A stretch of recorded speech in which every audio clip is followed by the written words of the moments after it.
very excited to introduce Victoria McLoughlin, VIX, from the FCA. VIX is responsible for regulating digital assets with the FCA, and she'll give you more of an introduction. And I'll turn the stage to her. Thanks. Here you go. Hey, so it's great to be here today talking about such an important topic. Now, as you'll all be aware, the FCA has a really key role in protecting the integrity of the financial system, making things work better for consumers, and staying ahead of new technologies, including crypto, blockchain, and considering what the impact for financial markets is going to be. Last week, I listened to some of the calls that came through our supervision hub, and I heard a very distressed consumer. I'm going to give him a fake name, obviously, right? But Mr. Edwards, who had lost £50,000, he had been the victim of a phishing scam. It had been quite elaborate, so it involved deepfakes, it involved the generative AI examples within what he's describing. Contrary to my historic experience of fraud, Mr. Edwards is not a vulnerable consumer in the classic sense. He's not an elderly customer. He's not somebody who's not familiar with financial systems and financial products. He's a day trader, and somebody with that level of sophistication fell for some really, really clever stuff. I could hear the distress in the call. That's his life savings, right? It's a huge amount of money for anyone to lose. We receive thousands of calls to our supervision hub every month, making allegations about crypto-related scams, fraud, the harm that people suffer. And for me, that's why I got into working at the FCA. I am here, and my colleagues are here to protect the public, to make things work better, and to try to contribute to an effective and innovative financial system that delivers good outcomes for people. I'm Victoria McLoughlin. I head up the FCA's supervision function for crypto assets. So my team spans blockchain investigators, forensic investigators and specialists, focus on serious organised crime and fraud in one part of my portfolio, and focuses on immediate supervision of firms and VASPs in the UK on the other. So quite a varied portfolio. We're at a pivotal point, I think, in the development of the UK infrastructure and regulation. So we are designing the future crypto regulatory regime.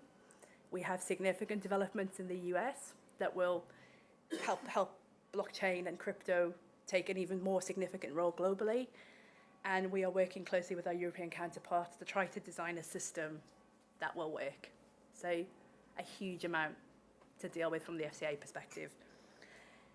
So thinking then more about our role at the regulator in protecting the public from tech-enabled fraud, which is what we're all here to discuss today. So we need to help, from the FCA perspective, we need to help UK consumers to protect themselves, and we need to align incentives to help improve the outcomes. So fraud's a scourge on our society, right? Every pound that gets lost to a scam or a fraud is a pound that doesn't go into UK PLC. It doesn't go into legitimate financial services. It damages trust in the UK system. It makes people like Mr. Edwards not want to engage at all with financial products and not trust the firms that do them. And it really does damage the integrity of the financial system. So the FCA has a role across multiple pillars. So we need to help consumers protect themselves. We need to educate them and enable more informed choices. We need to ensure that when firms are operating in the UK, they meet UK regulatory standards, and we hold them to account when they don't. We need to engage more effectively in a cross-system response, right? So the FCA can't do anything about this on its own. It would never try. Collaboration with colleagues at Chainalysis, from some of the regulators, from some of the global and domestic agencies, is absolutely key to develop a really robust system-led approach to handling the risks and threats in this sector, and make sure that the FCA really does step up here and play a more effective role in preventing financial and tech-enabled crime. And as a final sort of bucket of what we do, we really need to design effective regulation, right? We need to set that bar high. We need to create an environment where there's a balance between allowing the positive innovation in the sector, allowing new products and services to grow, allowing blockchain technology to be used to its fullest effect, whilst protecting consumers where they need it and making sure that firms understand the environment they're operating in. So Yeah, according to Chain, I feel like it's actually glad you're on the panel, but according to Chain last year, crypto scams received at least 9.9 billion on Chain, I think was the stat I read.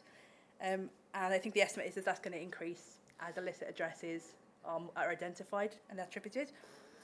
High-yield investment scams and pig butchering scams are amongst the most popular scam subclasses at the moment.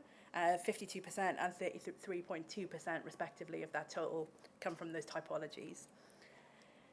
We've seen some improvements and reduction in crypto-related fraud, but not quick enough and not to the standard we'd expect. So I think many agencies across the UK are trying really hard to mitigate the harms arising. It's trying to keep up with the pace of development in this sector, use tech to our advantage, use blockchain analytics to our advantage, and help use tools like AI for good, rather than let them be exploited by scammers to take the life savings of people like Mr. Edwards, right? So in that first pillar I talked about, the FCA's work, educating consumers and enabling a more informed choice set. We have Scam Smart and Invest Smart, which are our platforms that highlight scam activity, give consumers the resources they need to research and to understand the risks and harms arising, to look things up and find out if they're a bit dodgy, and decide themselves whether they want to invest or not. We brought in financial promotions legislation in October 23 to introduce a more level playing field with TradFi, frankly. Same risk, same regulatory outcome. This is a financial instrument. This is a investment for people. It's essential they have fair, clear and not misleading descriptions, that they understand the risks of what they're investing in. And importantly for this topic, we put a provision in which says that you're not allowed to promote or market crypto products in the UK unless you're authorised by the FCA or that marketing material is signed off by a third party that is authorised by the FCA or holds the correct permissions. That effectively, from our perspective in terms of fraud, is designed to shut the shop window. If a consumer can't see it, they can't get it. If they see it and it's explained properly and it's got the correct risk warnings, they're adults. They should be able to invest their money where they see fit. And that's the kind of golden thread going through our financial promotions regime and work. Since launching that regime, we've had thousands of breaches. So we've done 2,100 consumer alerts on crypto firms that are breaching that rule. We've had 56 apps taken down by Apple and Google from the App Store, where there's illegal access to crypto going through those platforms. We've taken down 1,300 scam-related websites in the UK, and that is a fraction of what the National Cybersecurity Centre is able to do and get down. So we are really trying to play our part here, create a clean market, create a level playing field.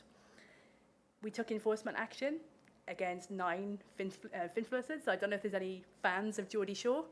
I won't judge you if you are, but we saw some of those boards rock up. We have people who are reaching huge audiences of consumers off social media.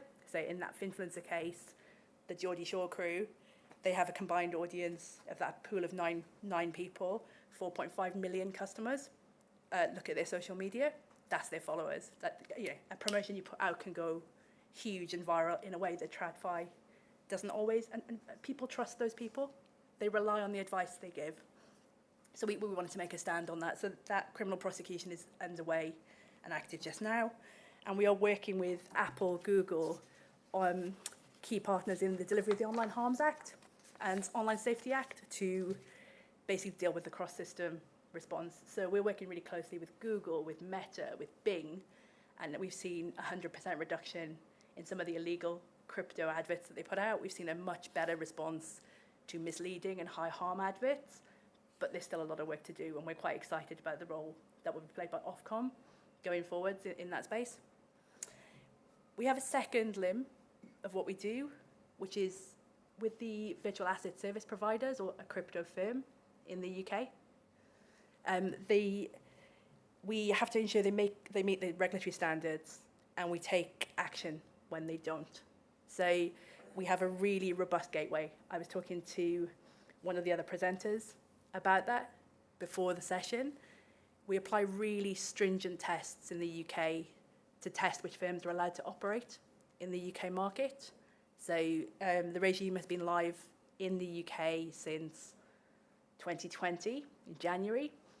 In that time, 350 odd crypto asset service providers have applied for a license in the UK. only 50 have met the standard that we would expect for anti-money laundering and financial crime controls. We're really proud of that, right? We want to keep the perimeter robust. If you're here to do business in the UK, we want you to be able to avoid becoming a conduit for inadvertent financial crime. We do not want the flows of funds from fraud passing through you. We want the firms to be ahead of the curve and understanding the new typologies, using blockchain technology, educating themselves, and making sure their control frameworks are fit for purpose. If they can't do that, we do not want them active in the UK. We operate an incredibly high standard for our supervision, and when firms fall short of what we expect there, we will levy fines. So you will have maybe seen in the press last October, we fined Coinbase £3.5 million for breaching basic AML controls. There's been a significant improvement in how some of these virtual asset service providers operate. We are seeing commitments and investments into control frameworks and making everything work better and more safely. We see active contributions from those firms into the cross-system response, into our GIMLETs, and into our kind of public-private partnerships. And we see firms coming forward trying to do the right thing. So the green shoots are there, but the standard needs to be maintained. A good example of some of the FCA's interventions against high harm typologies have been in the crypto ATM space. So we, as part of the regime, I've outlined the regulatory regime. We had a number of crypto asset ATM providers that were initially legally operating in the UK. The rules changed. They had to register with us. No provider met the standard we needed. Those of you who are familiar with crypto-related fraud and sort of associated issues know that there is absolutely not a guarantee that a crypto ATM will be used for financial crime, but there's an increased risk. You need to have really robust systems and controls if you want to operate a cash into crypto mechanism. It commonly can be associated with some of the key scam types that we see, where people are encouraged to go and deposit cash on an urgent situation or to exploit a need. Some of the things I talked around AI, deepfake, kind of pretending to be relatives in danger and all sorts of stuff. It's a very quick mechanism where money can move through the financial system, go from cash into a financial instrument and cross borders very quickly. The firms that came to us didn't have any controls in place or sufficient controls in place. We stopped them coming, or we tried to stop them coming into the UK. Coin ATM Radar told us there were still about 200 kiosks operating. So we took action against the shopkeepers, which were hosting them, the betting shops and the convenience shops where they were in the UK. We did a sustained communications campaign to highlight the illegality of the now action of operating without a license. We did coordinated strike actions with the National Crime Agency to go and seize the machines and remove them from UK premises. And I was really proud to see actually on this front that we did our first ever, working with Kent Police, we got the first ever UK charge of illegal breach of Reg 86 MLRs, which is the need to register, operating without a license in the UK. Then the FCA got the first ever conviction against a separate individual. And last month, that individual received a 4-year custodial sentence for that breach of the regulation. We are working with key partners in the NCA and law enforcement agencies to give statements and support witness statements to support warrants and help unlock simple criminal offences that will open up a bigger cross-system response. And we are working as hard as we can to share information on typologies, on intelligence, to collectively harden our threat assessment and our target hardening processes, and to work with everybody to make this a safe and clean place to do business. I think the last thing I'll just end on then, I've been quite doom and gloom, right? Like Jonathan, I'm quite balanced in my view and genuine. I see a lot of the harm that comes to these machines and this tech and this kind of sector. My day job is to stamp that out, right? Most of my work is aimed at making the UK a safer place. But we have to create a regulatory regime and an international regulatory regime that will make this work well. The UK government has expressed an interest in the UK becoming a crypto hub, a global hub, a leader in fintech, a leader in global innovation. We got some really exciting stuff coming down the track, like blockchain being used for settlement, to integrate with TradFi, with the potential for a digital pound in due course with stablecoin. So we're developing a regulatory regime to try to set that up properly and make it work well. So all in all, it's probably one of the most exciting times there is to be a regulator. My team is actively hiring if anybody's interested, so please don't hesitate to come and give me a shout. But it's a really worthwhile, rewarding point in time to be working, trying to make the UK safer. I'm really excited about the other colleagues we're going to hear from today. It's a fantastic panel. I'm also really excited to hear about Phil and Ruben's work on Operation Spincaster. So I will stop talking. I'll be available for questions at the end of the session. I'm going to hang around. We have a couple of minutes now. Oh, sure. Okay, so happy to take any questions about anything I was rambling away about here, or to catch up offline. Ben? How do you view the crypto ecosystem now in 2025 versus 2020? And are there any lessons that, as the financial system evolved, I think you've been to FCA 15 years, as payments and finance evolved in the last 15 years, how many parallels do you see to the crypto world, and is that applicable, or do you see this as sort of a different ballgame?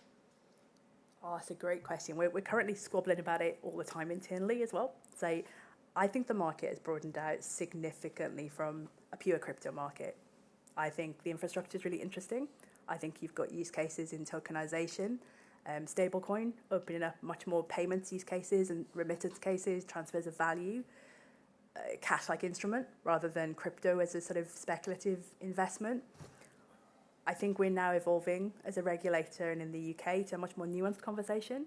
I think there is huge potential in the underlying technology, in the rails, in the ability to use that as a payments mechanism. Crypto tokens, I think, there's still a fair degree of concern about what the outcomes can be achieved with them. But I think that bigger picture, that integration between crypto and TradFi, and sort of more working with our large sort of banks, investment capital firms, venture capital firms, and just understanding the use and not being scared of it as a technology is probably much more active. I think the steps in the US to create a much more clear regulatory framework quickly are really welcome. I think regulating by enforcement is probably a really challenging position for everybody involved, and we need to create the stability and the certainty. So I think it's a good time, but I think it has moved on quite a lot. Evan Frangles from Australia. I'm a certified cryptocurrency investigator. I have a microphone for you.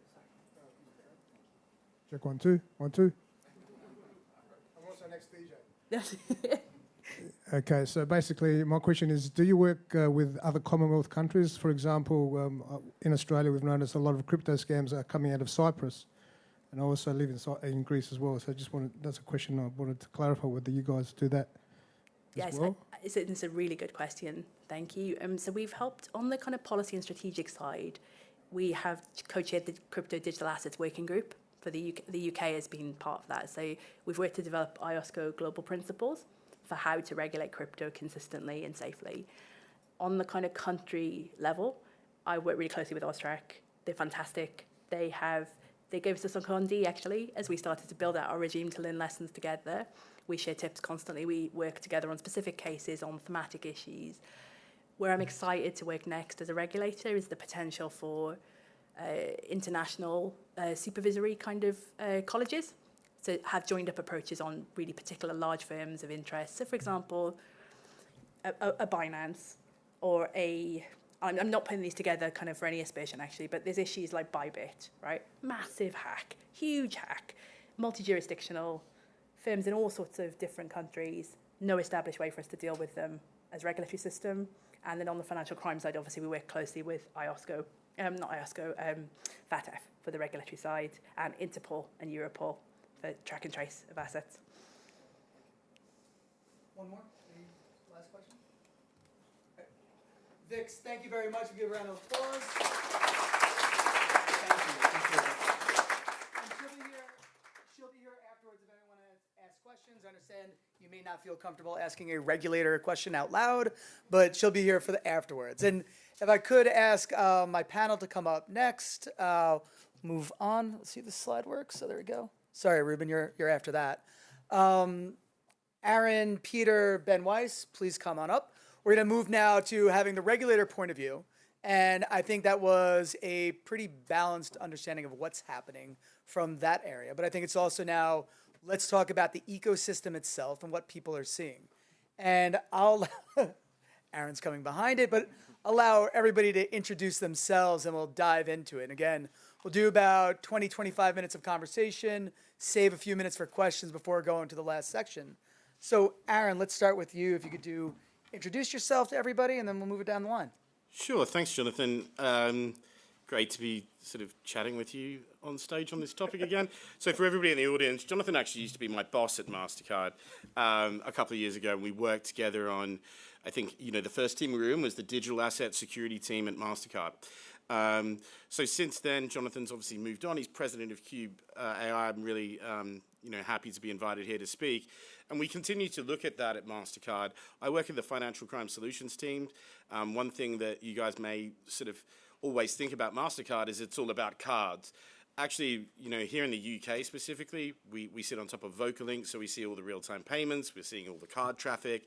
We're heavily, heavily involved in stopping scams in flight, which is that's our day job inside Mastercard Security Solutions, which is the umbrella I work upon. So you're very, very happy to be here and speak to you guys today. I'll hand it over to you.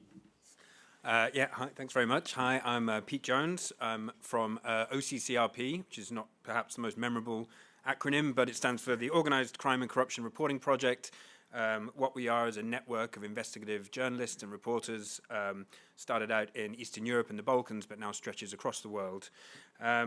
I think probably the reason I'm here today, I imagine, is because we very recently published a series of reports on two large scam operations, one based in Israel and Europe and one based out of Georgia, the European country Georgia. And we found crypto played a very significant role in those scams on two sides. There were a lot of crypto ads that were drawing victims in, but they were also pushing victims to make their payments in cryptocurrency. And I think something we'll probably talk about today quite a bit is how crypto is one of multiple tools that are available to criminal organizations that allow them to move money or assets across borders very, very quickly, with very little scrutiny as well. And I think this allows them to move the proceeds of crime much faster than law enforcement can actually collaborate and trace it when you get multi-jurisdictional. And in fact, the idea behind OCCRP and this international network of journalists is to try to combat that. We tend to say it takes a network to fight a network, and the idea is what we would love to have ultimately is a kind of seamless sharing of information between investigative reporters across borders that allows them to keep up with the latest innovations in organized crime and in large-scale corruption. So I actually lost the bet with somebody downstairs. They were like, are you going to talk about sharing of information? I was like, no, definitely not. And I lost, Pete. Thanks for that. But no, Ben, over to you, because I think it's relevant from what Vic said. So love for you to do the intro. Appreciate you, Jonathan. Ben Weiss, CEO and co-founder of CoinFlip. We own and operate 6,000 crypto kiosks in 10 countries. Started the business when I was 19, over 10 years ago now, because in a world where everyone's trying to digitize everything, we saw an opportunity on the physical side. Someone like my mom, she's not even unbanked or underbanked, but she goes to bank branches, she writes checks, and we wanted to have that option for people.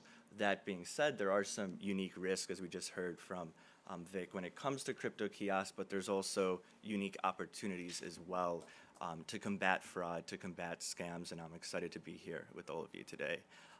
We also sit in the U.S. on the Federal Trade Commission Task Force, stopping senior scams. There's a longer name for it.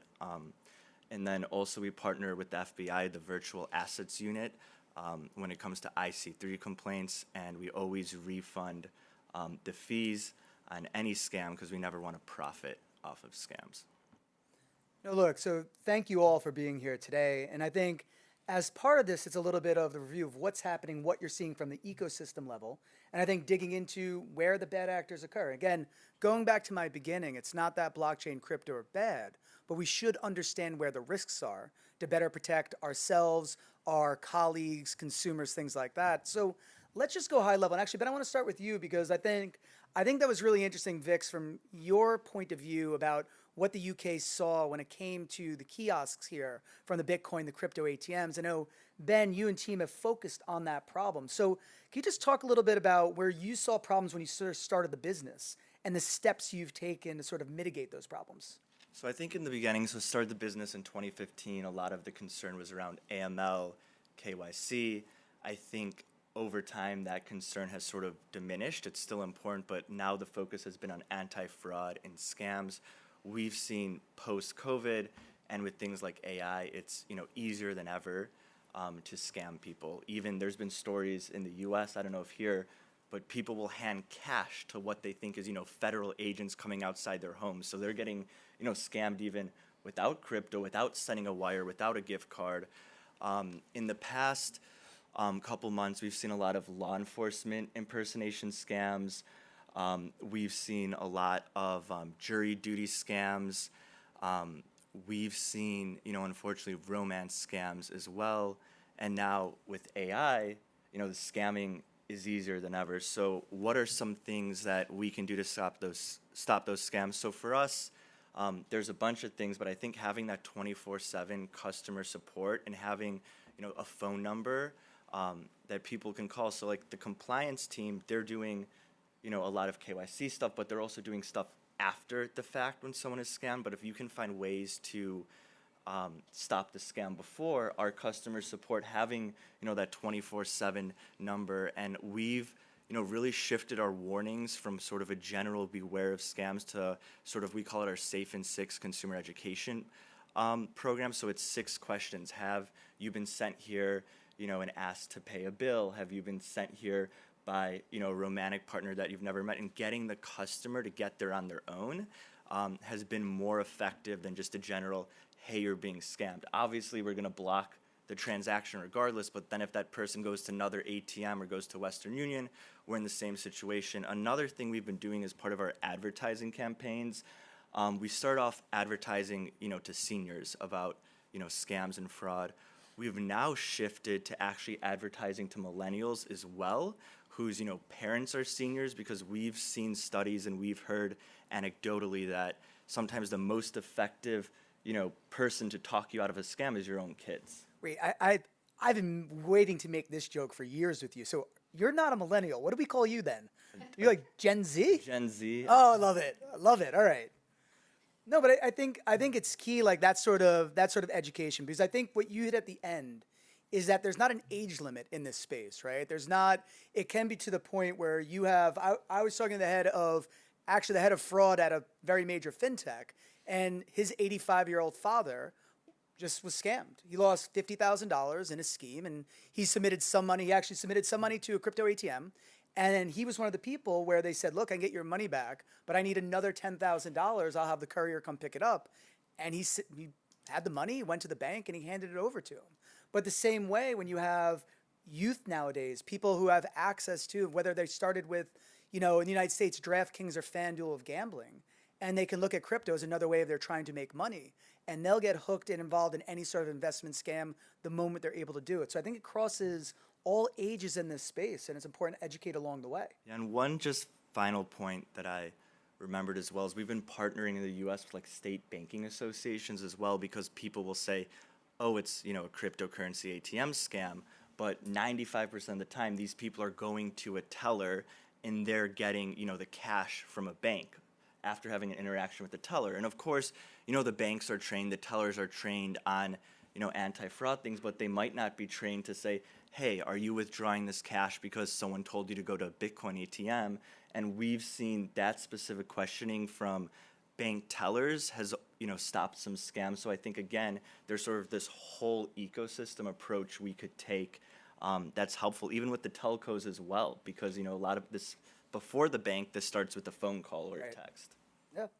Well, look, I want to shift now from prevention to more of looking at the trends. And Aaron, let's start with you, because then, Pete, I do want to come to where you're seeing it. But Aaron, from your point of view, looking at from a network level, without going into too much, where are you seeing trends in this space from, I think GASA reports that there was about $1.3 trillion lost to scams. And I know when you talk to some of the networks, it can be upwards of 50% of that ends up in crypto.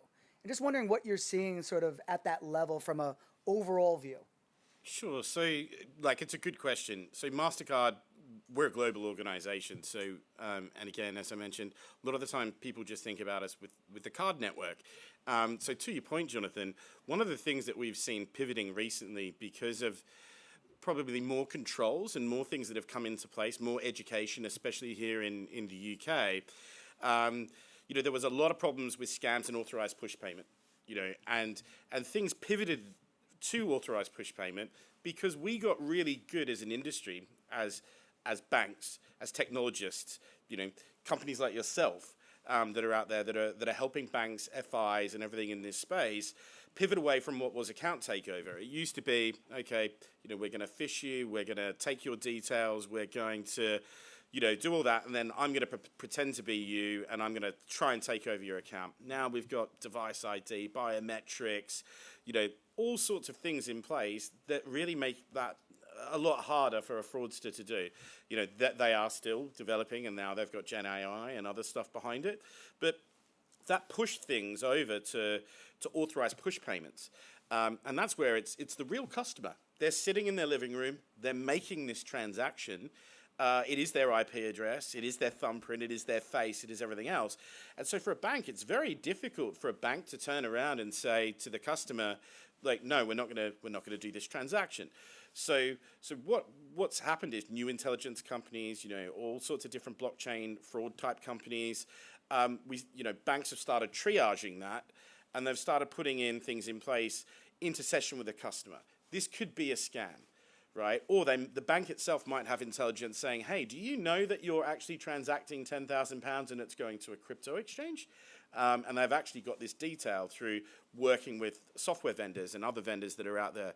And so what we're actually seeing now as a trend is scams are now pivoting back towards cards. So we're seeing a massive influx in card scams and purchase scams, and these start on, things like Google and Meta and other social media platforms, which is really difficult. But to your point around where we're seeing, things touch crypto, we're seeing things touch crypto, especially down in some of our regions. I won't name specifics, but over 80% of all scams are touching crypto at one point. It may not be the first layer. Banks have got really good detection capability now. They're working with each other in collaboration now. So we're trying to shut down these mule accounts where these things happen. But, the scam starts, it moves to the first bank account, and then it's moving to several other bank accounts, and then they're obfuscating that by trying to take it into crypto. They'll then move it around the crypto ecosystem. They'll use a swap shop like Tornado Cash or something else, but then it's going to get exited back out into the fiat system. Then we see things like that's all being loaded onto 500 or 600 prepaid cards, right? And it's hitting the card network again, and it goes all the way around in a cycle. So, for us, I think it's really interesting the whole proliferation of this. It used to be that information from the dark web would be used for account takeover. Now the fraudsters and scammers are still grabbing that information. They want all the information about a Jonathan because they're going to call you up, right? Knowing all the information about you, and they're going to convince you to either buy whiskey shares, retirement fund. It might even be a direct crypto scam. Hey, buy crypto, do this, do that, and send it into place.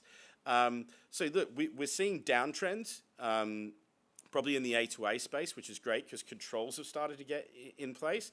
But also, like my biggest point, and I'll shut up soon because I can talk forever, is Literally forever. Yeah, literally forever. Is people get blind to things. So Ben's made some great points around education and the elderly and other things like that.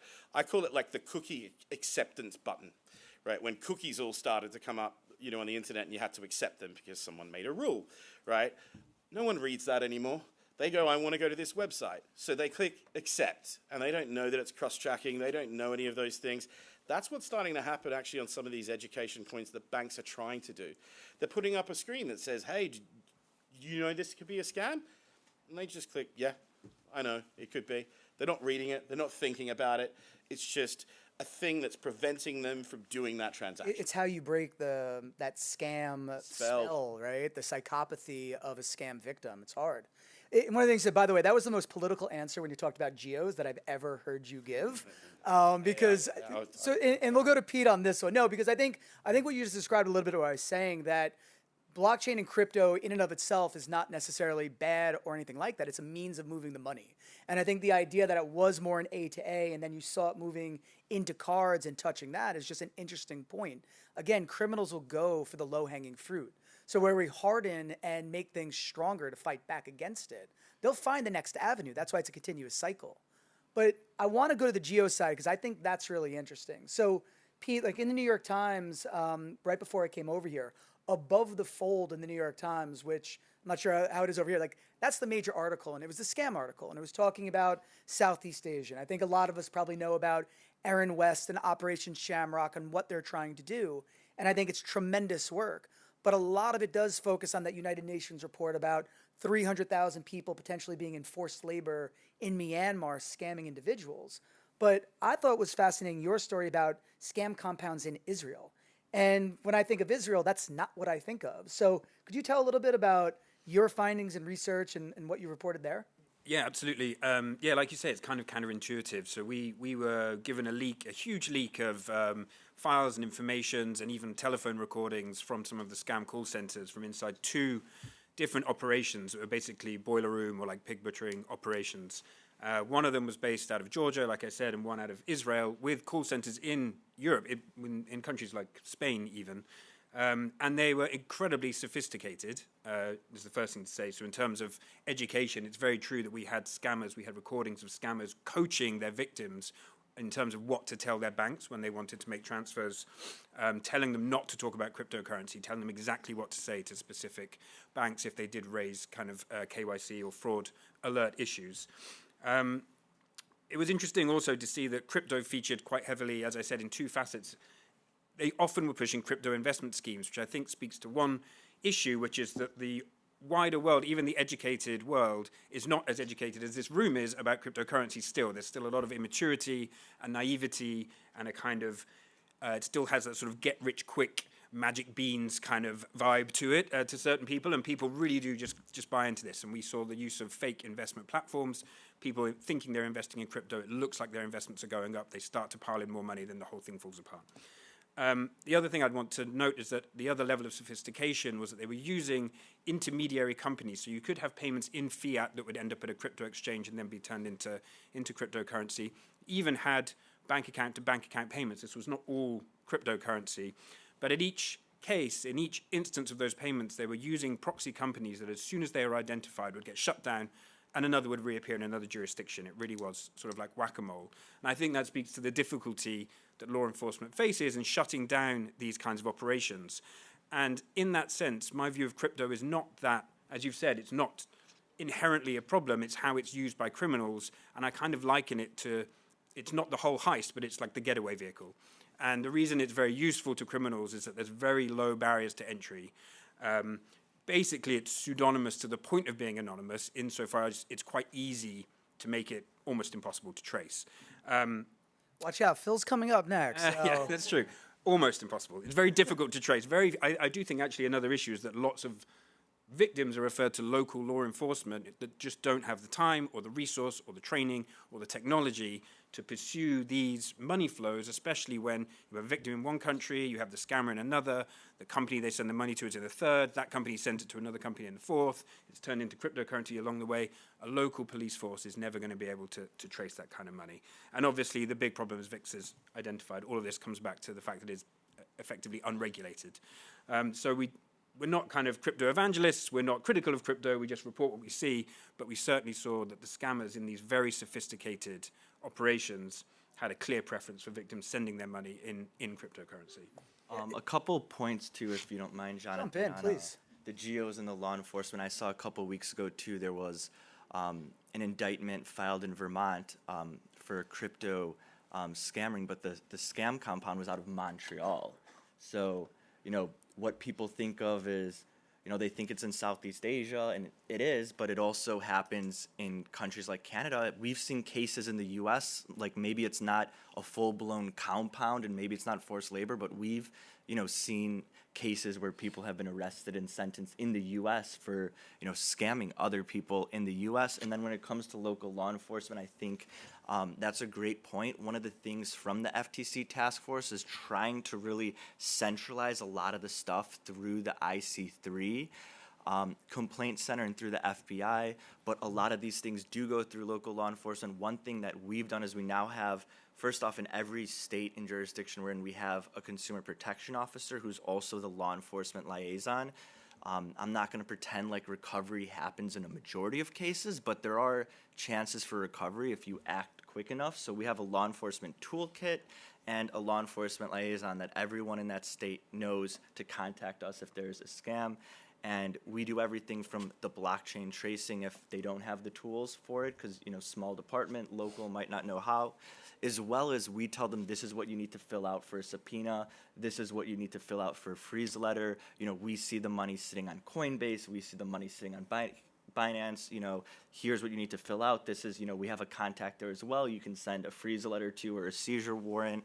On the positive side, a trend we've seen in the last year or so is we've seen a lot of international exchanges that would never comply with the U.S. legal process, you know, 3-4 years ago, that now actually will honor, you know, U.S. seizure warrants. And we have seen cases where there's been, you know, more recovery, especially if that money's sitting on an exchange or even if it's in tethers. So for those of you maybe in law enforcement or the government who've had negative experiences with, you know, international exchanges in the past, I would say the tide has changed, and don't, you know, necessarily give up on it just because in the past that exchange hasn't, you know, complied with the seizure warrant.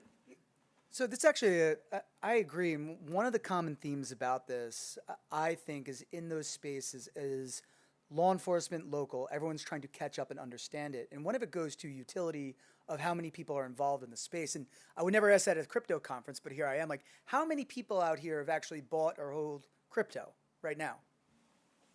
Oh, this is so good to see. No, what I mean by that is people, when you actually buy it and own it and transact in it, you understand the mechanisms of how it moves. You understand the process of working, whether with an exchange or different VAS, how you get onboarded, how you transfer, how you engage with a DEX, how you buy an NFT, those sorts of things.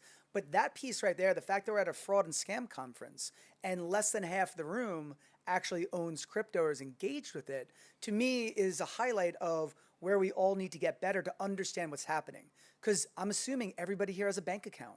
Everybody here has a payment card. In the United States, we unfortunately still have checks. But you use that at a daily means in the same way. Crypto is a simple means of moving money. So it's the idea that if that exists, we should know about it. Because once we know about it, we can create better solutions around it to stop the criminals from taking advantage of those who aren't familiar with it. And by the way, when I've asked this question last year, I think I got even less percentage of the room. So I think it's great that it's going up, just the familiarity.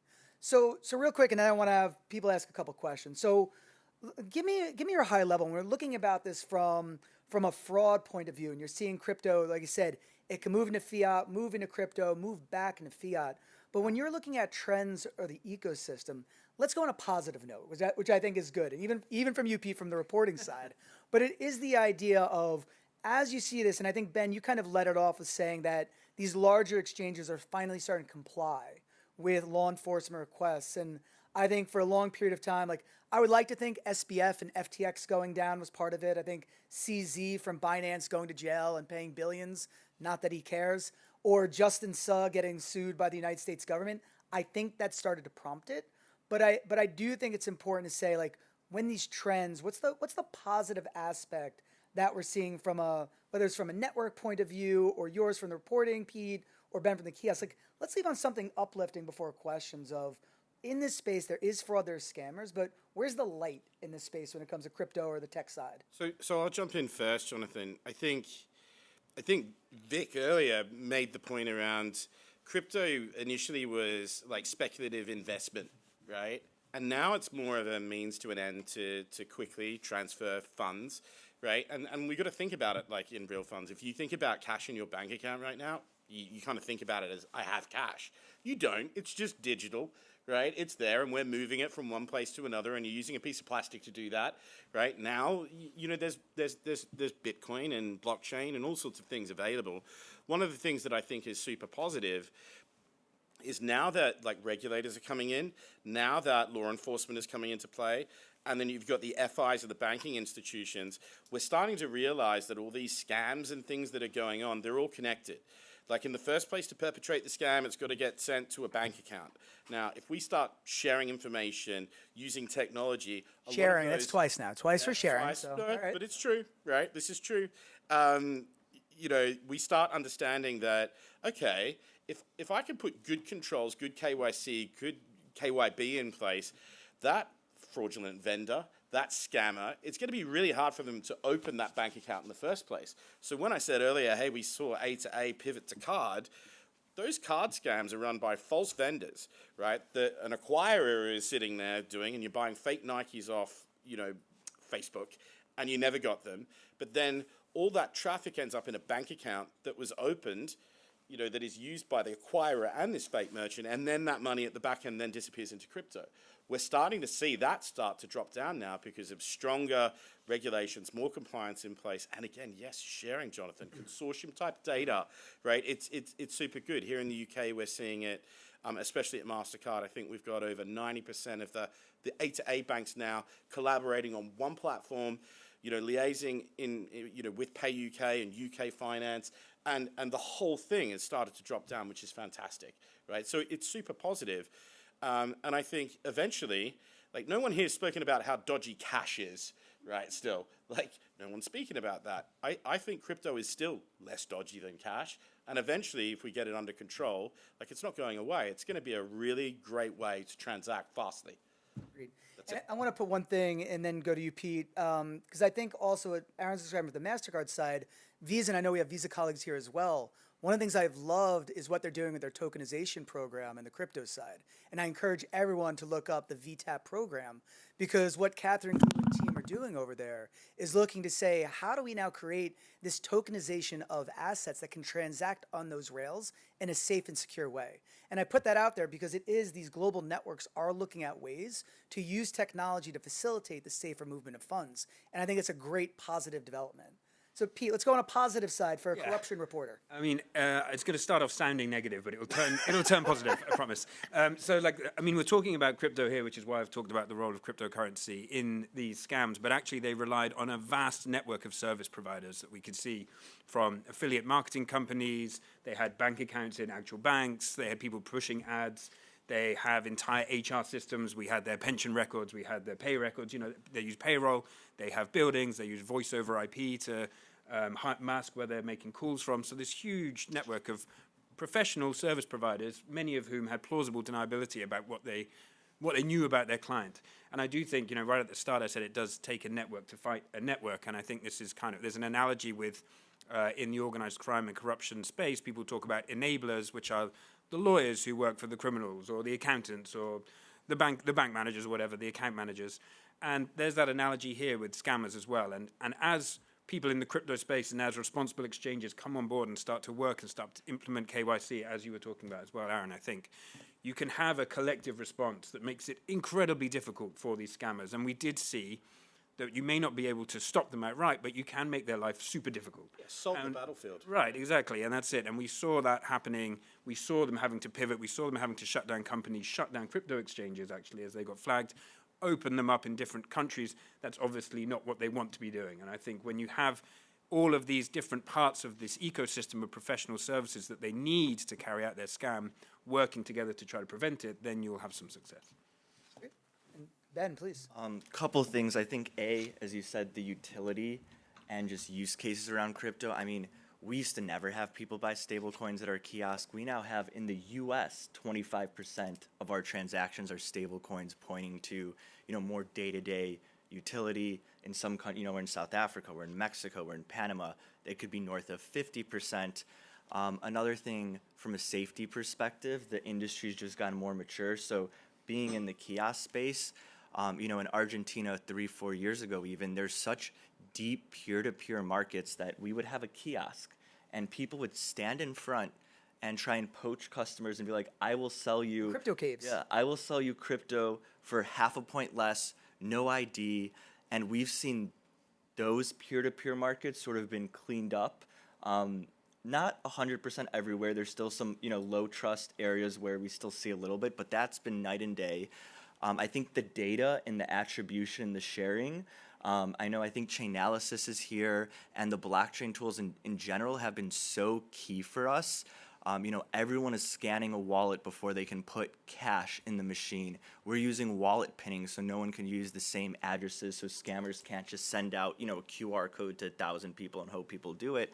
And, when we started using blockchain analytics, when they first came out, it was better than nothing, but the attribution, was not that amazing. Over time, as more people have used the tools, we're filing our stuff and telling, the companies, this is what we see with these wallets, and the exchanges are doing that too, and the blockchain analytics companies like Chainalysis have just grown and got better at the attribution. The data and the visibility is night and day compared to, even a couple years ago. And with the blockchain tools, you can see sort of that whole ecosystem in a way that you could never see in the traditional cash or banking, where you're sort of following wire transfers after the fact, sort of one by one until it gets to jurisdiction where, they have bank secrecy or they don't cooperate. And then it's like, what do you do? And then lastly, I think we're getting closer on clear regulation, whether it's in the U.S. with the stablecoin bill moving, that's going to pass. The market structure is a little more tricky because there's still some disagreement, but confident, something will get passed there as well. And, we have MiCA coming into effect in the EU as well. So I think we're going to get this right. And then lastly, I think, at least in the U.S. and I hope in the world, I think we're starting to just admit that these scams are an epidemic. It is, a national emergency, perhaps at the scale of opioids or other, social issues or drunk driving in the 90s. And we're starting to see a much more coordinated approach across the board. We're starting to see much more information sharing. And I think just the last point too is also as a society, how do we, figure out how to solve for the fact that some people, and they could be, your own parents, feel so lonely that, they're falling victim for a romance scammer, feel so desperate for money that they, fall for double your money investment scheme. So how do we, solve those root causes too, I think is something we can all think about. No, look, and I last one thing and then a couple questions. The one piece about this also, because I'll take it on a negative note for a second here, which is the opposite of what I was saying. But what Ben just said, and I think this threat, right? When we're talking about why we need to understand the trends in fraud, let's go back to, I think Vix mentioned the Bybit hack, right? The root of that was done by the Lazarus Group, which is state-sanctioned North Korean terrorist organization. So when I sit there as an American citizen and former military, and I know that an enemy of the country has now just received $1.5 billion that they can use for terrorist activities. When you think about cartels doing that in Mexico and South America, when you think about the bad actors against whatever country you're from, being able to exfiltrate this money, that's where we as an industry need to come up with better solutions to prevent that from happening. Don't worry, we're not getting walked off. It's just lowering because the shades for the time. But it is the idea that I think this is a nascent industry and it's grown over the last 15 years and it's continued to get better and better in this space. So let's pause. Are there any questions for the panel? Please. Where is the biggest opportunity in the ecosystem to identify the scammers? I'll just say it back. What's the biggest opportunity in the ecosystem to identify the scammers? You're going to pick one. I get that probably be an answer that says it's everything, but you've only got to pick one in this question. Is it the offboarding into fiat? Is it the collection of victim Alright. data? Or is it I'll take it from my perspective. It's you said offboarding. I'd say probably it's the onboarding, or just pick that connection point from fiat to crypto or crypto to fiat. For me, getting all the banks in the world, the intelligence and the ability to be able to identify straight up front, that transaction is going into crypto, and having intelligence around, that particular virtual asset service provider, the VASP that, that's there, having good intelligence around, what happens on chain on that VASP, who their trading partners are, how much crime is going through that particular one slither, for me, from a network point of view, would solve a vast amount of the problems across the world. It's not going to save all of them. Bad things are still going to happen, but it would be that intersection point, crypto to fiat, fiat to crypto. Pete, you? Yeah, from crypto into fiat, for sure. Like when we looked, we had all this data and we couldn't figure out who was behind the behind the scam centers in either case. In Georgia, we've got one guy, but we can't figure out from the Israel guy. And that's because there's a huge network of proxy companies that are providing the paperwork, the invoicing, the bank accounts, everything you need to get the money from the victim into the system, and then where it goes is untraceable. Someone who's benefiting from this scam somewhere is getting that cash out of that system, and that's where you'd find them. Ben. I agree with all of that. I think there's hopefully opportunities on the telco side as well. I mean, I get 15 scam calls or texts a day. I just got 3 right now. It's a Not joking. Great. Hopefully, you didn't fall for any of them. Never know. And then even like, my dad's brother who's, older, 75, like, during the presidential campaign, he literally thought he was texting with Donald Trump and like was sending him, thousands of dollars in donation. He's like, Trump Trump is literally talking to me. I'm giving him. So even things like that on just, is there a way to, I don't know if it's KYC for phone numbers or if it's verification. There's absolutely something with telcos to do in this space. I think it has to be the willingness of them to truly engage, right? They've started, right? Started. If you go down into like Australia's like Telstra and other things like that.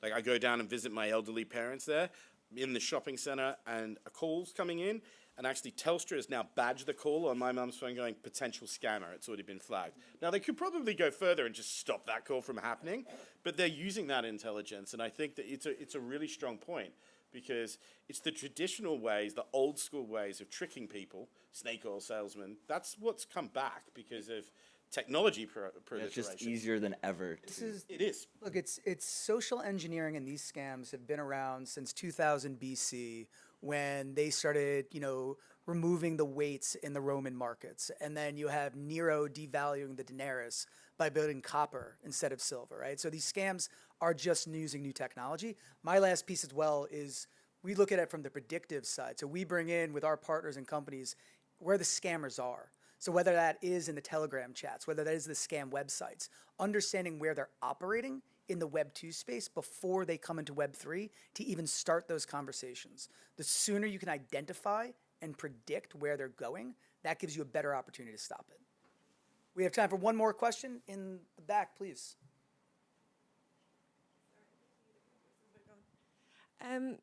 This is super interesting. I was one of the people who didn't put up their hand. I have not invested or bought crypto. I'm also here representing consumer groups, so I think I represent a very large portion of the population who doesn't understand how this all works. And one of the things I wanted to ask was to maybe bring the conversation out a bit more to look at the wider context.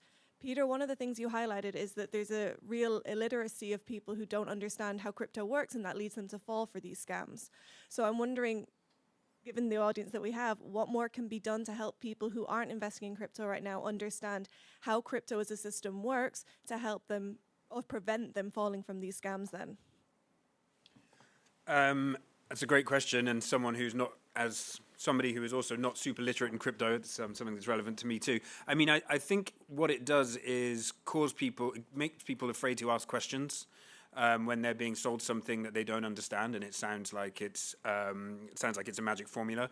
I have to say, it was coupled. The other thing that we do see, which has been mentioned here as well, is it's coupled with AI-generated fake ads that were giving endorsements from celebrities that a lot of these people trusted. And these trusted voices were endorsing investments into cryptocurrencies that they didn't understand, but the endorsement made up for their lack of understanding and made them shy to ask questions. So I do think if there was some kind of education campaign around a series of prompts or questions to ask people, that would help. And to defend crypto here, I have to say that the sophistication of the scams that we looked at, and the scammers and the scripts that they were using, they weren't romance scammers, but they did use incredible confidence tricks and would spend months speaking to some of these victims, building up a real relationship of trust. And when you do get to that point, it doesn't really matter. You've kind of missed the boat by that stage. So people were making payments in fiat and in cryptocurrency, thousands and thousands of pounds and dollars and euros. And at that point, it's kind of lost. So there is an aspect to which crypto is mysterious to people, and it makes them shy to ask, and you do need to ask questions. But there's also a whole other series of factors at play here in terms of the AI endorsements and the brilliant confidence trickery that's going on. Yeah. Ben, do you want to add one last point? Well, I actually had a question back to you on how is the FCA like? Is there a regulatory solution on AI and terms of making, like for instance, in my company, I've done interviews and podcasts, and scammers were sending, it looked like me asking my controller and finance people to send a wire transfer because I was traveling and this payment was late. So I was just curious, how does the AI, fit into all this? And is there a regulatory solution for that or not necessarily?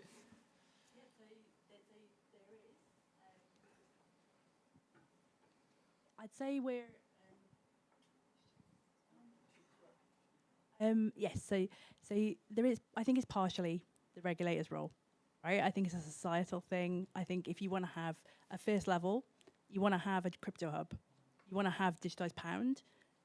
There is a societal role to educate people, to understand the terminology, to understand the technology, to get a digitally literate population, and actually some of the big VASPs that come to the UK target the UK because we're slightly further ahead in some of that, but we're behind other jurisdictions.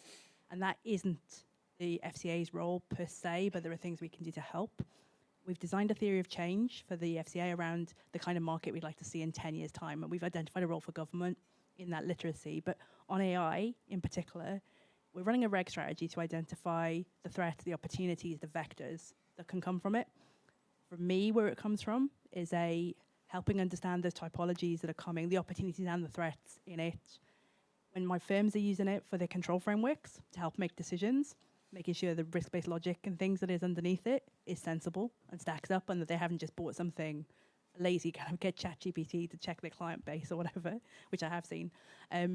The sort of like the strategic point is around putting the regulation in place around what we expect and helping firms to understand the harms and typologies, but I don't think we're the lead agency in the UK for AI. We just understand how it interacts with fintech and our kind of regulation remit. I do think the UK really does need a lead for that to kind of make that make sense, and I think the whole world's grappling with the problem. That doesn't mean people can't step forward and try and solve. Yeah. Look, thank you. Please give a round of applause for the panel. Thank you all. They'll be here afterwards for more questions. And now, it's like we said, we had the regulator point of view, the ecosystem point of view. I now want to bring in the law enforcement point of view. Please, if you could, let's welcome Ruben Van Wel, Phil Larrett. Ruben's from the Dutch National Police, Phil from Chainalysis, which we've mentioned too many times today already, Phil. Chainalysis, my God. But no, come on up, please. It should be Phil up there because he does a lot more work in this case than we as the Dutch police. Sorry, just bear with me 2 seconds. Big head as well. Oh, it doesn't actually look like me anymore either. I'm a lot browner there and a lot younger, so bear with me.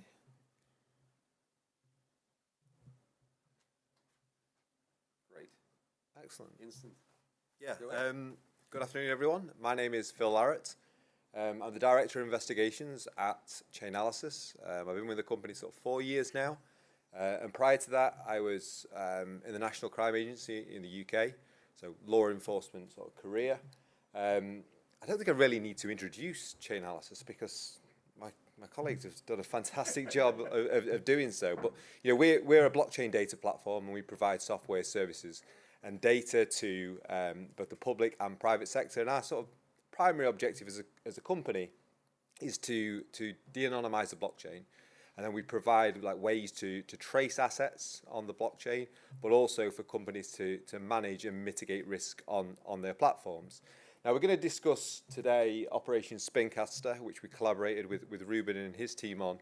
But this kind of idea was born out of the fact that there was a lot of talk about scams. Like people were saying, like, yeah, scams are like really, really bad, and like we kind of all know that. And there's a lot of talk about public-private partnerships. Bit of a controversial view, but I don't really see like operational outputs that often. So, we got some fantastic data and an initiative and an idea, and we just kind of piloted that. Can we get law enforcement, Chainalysis, other ecosystem partners in a room and look at opportunities to like really disrupt and prevent fraud? So I'll hand over to Ruben. He's got a little bit more information about like the context of this, but yeah, over to you. Yeah, I'm Ruben van Wel from the Rotterdam Cybercrime Unit, so a regional unit. And we focus also on the financial flows within crime, a little bit more than the other units, but we collaborate on those cases. And what we noticed happening in the Netherlands in the early 2024, we saw multiple news articles pop up about pig butchering fraud, terrible case, people losing tens of thousands of dollars. And what we did was we asked ourselves, what can we do? We were in contact with Aaron West, Operation Shamrock, Operation Level Up of Detroit. But what can we do in the Netherlands? Our regional unit capacity, it's mentioned before, it's limited.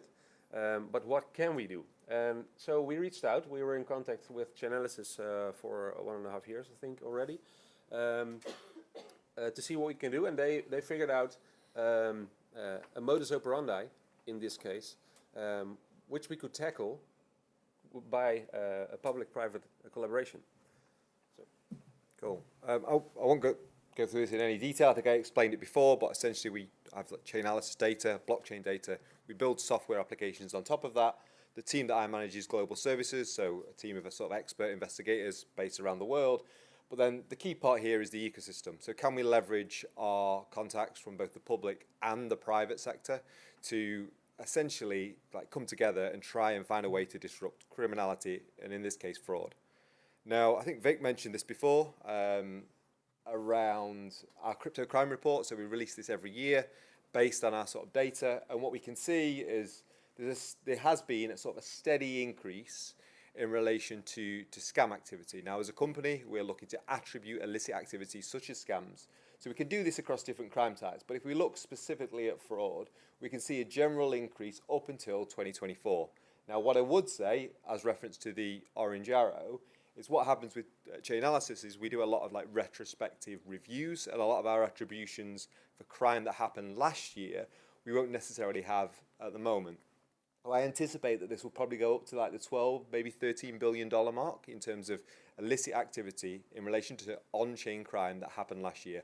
Look, we're a crypto analytics company, so we can't say the crime that is happening, we don't map the crime that is happening off-chain, for example, but what we can say here is this is illicit payments made to scam addresses that we as a company have attributed.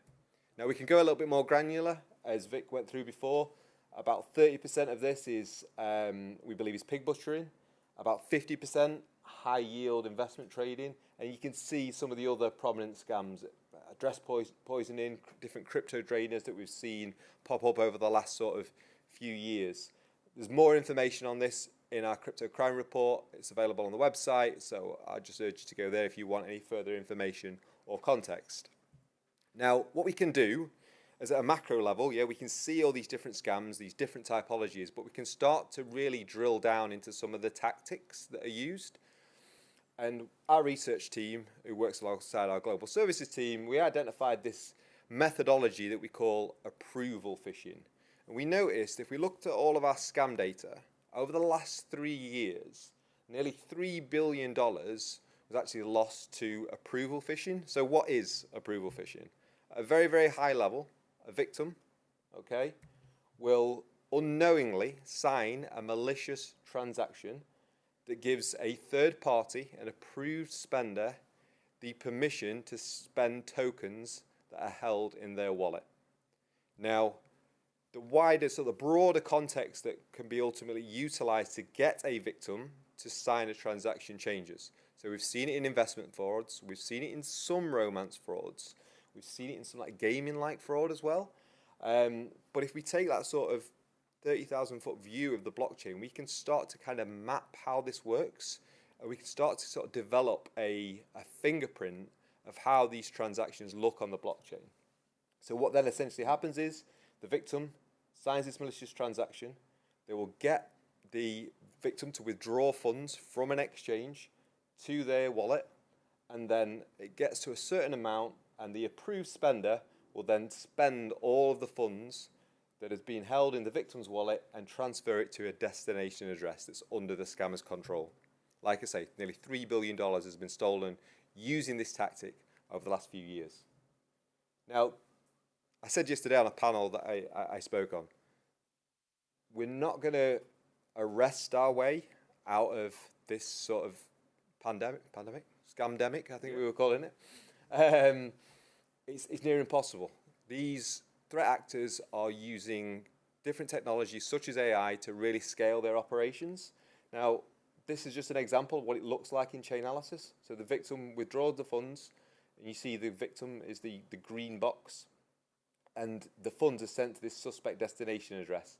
But the approved spender, the blue box there, is the one who's actually making that transaction, propagating it to the network. And then the funds are laundered and eventually cashed out.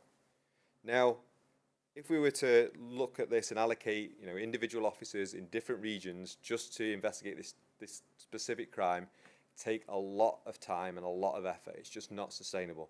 So can we do this in sort of a more proactive, programmatic way? So we scaled this investigation. We have data scientists on our team. Now the green box, that's multiple victims. Okay, so we've scaled the investigation, and we can see on the left-hand side all the funds that are being withdrawn from exchanges into these victim wallets.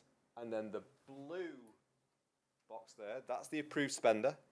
Funds get to a certain level, and they're then consolidated in the destination address, which is ultimately controlled by the scammers. This is just one group, okay, committing all of this crime. We can scale this and scale it again. And what you essentially see is there are a small number of scam crime groups who are committing the vast majority of crime on the blockchain.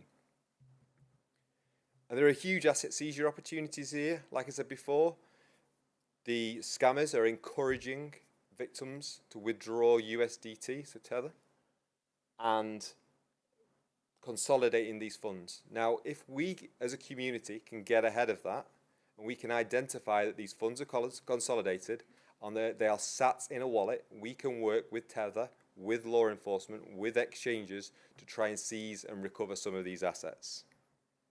Now, Operation Spincaster is an initiative that we launched with Chainalysis. We've held these data sprints in 6 different countries. I think we've had over 12 different sprints now. And there's been a lot of success, I believe, in the Netherlands and also in Canada. Really good take-up in these 2 countries. Real sort of proactive, collaborative approach. And we've seen a number of seizures.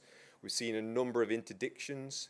We've seen excellent cooperation with cryptocurrency exchanges, where they're preventing some of this victimization happening. But I'll hand over to Ruben to go through the Dutch sprint.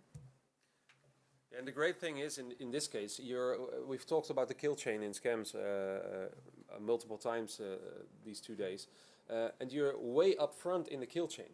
So in this case, by identifying when a smart contract is signed in the blockchain and then approval has been given, you already know somebody is a victim before their funds get stolen. So this sprint made it possible for us to actually prevent the losses of the victims which were already into the scam. So they didn't even know they were a victim, but we were able to freeze assets and to prevent the damages, the losses in their cases.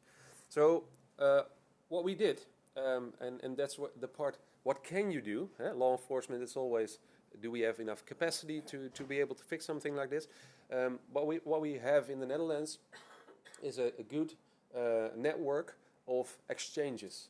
We are in contact with them, so we are able to mobilize them and to join a sprint like we did with Chainalysis. We focused on Dutch individuals to try to identify Dutch victims in this case, so we could help them.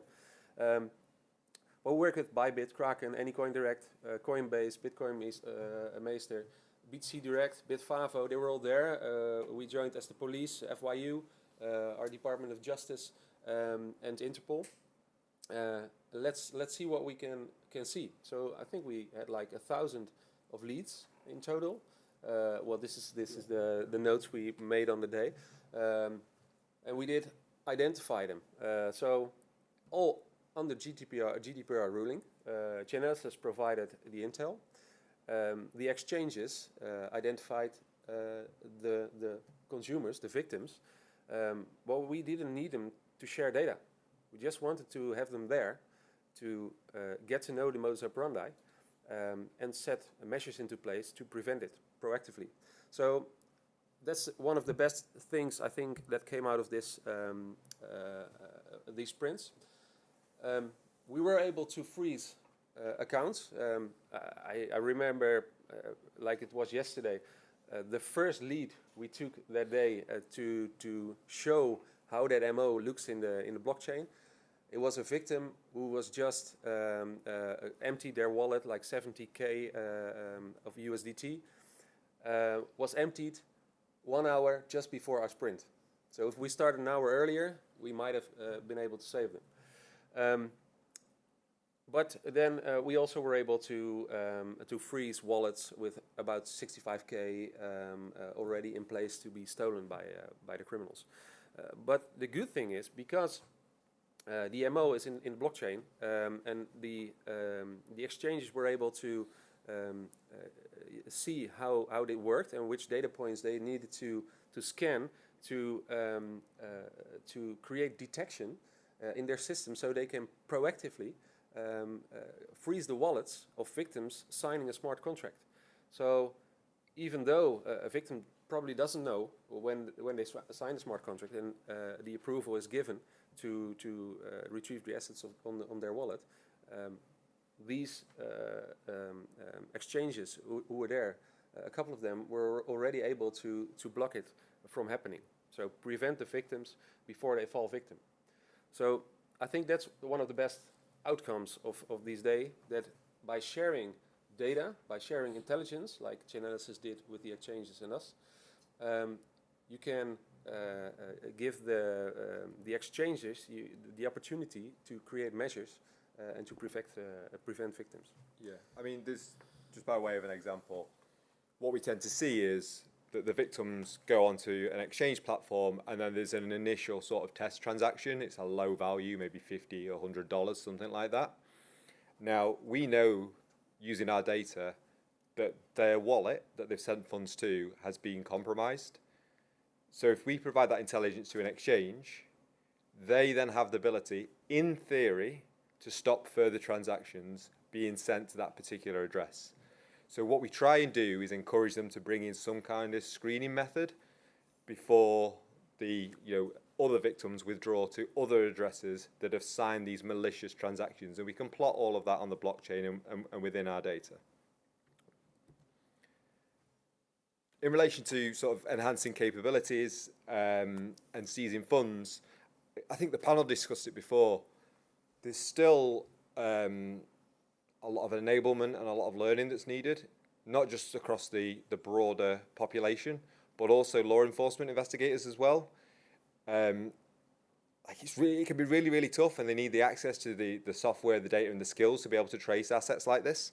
What we did find is that through these workshops, bringing different experts together, there was a huge advantage there in terms of sharing skills, and we saw a number of cases lead to other, a number of discussions lead to other cases where there were then subsequent seizures of different assets, not just in relation to approval phishing, but other fraud types as well. I think it was in Canada, it led to a $1 million seizure in relation to a different MO as well. So there's a big piece here in terms of upskilling investigators and giving them the access to the data that they do need.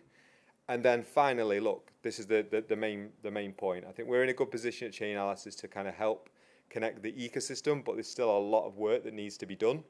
We referenced exchanges here, and I think they're absolutely key in sort of preventing crime like this, and we need to bring them together. We need to work better together. We need to bring in regulators and really encourage some screening to be brought in, because we can come up with these really innovative methods to help investigators trace assets, to adopt more data-driven approaches. But ultimately, there is an opportunity to prevent this crime in the first place, and that's how we need to be looking at this. But Ruben, anything further? Yeah, no, share data to enable the private sector to create those barriers. It's sharing data. It's very important. We're always talking what we can't do, but I would like to invite you all to think about what can you do from your position in your organization to stop crimes like this. And we had a good outreach in the news, in the Dutch news as well. We also used a victim prevention campaign to educate victims more about this type of scams. And that's what we did as the police. We didn't send any subpoena, but by connecting everybody in our network together, we were able to prevent victims. So, what can you do? And I challenge you to set up public-private partnership and actually make a difference within an operation. Thanks. That's it. Thank you very much.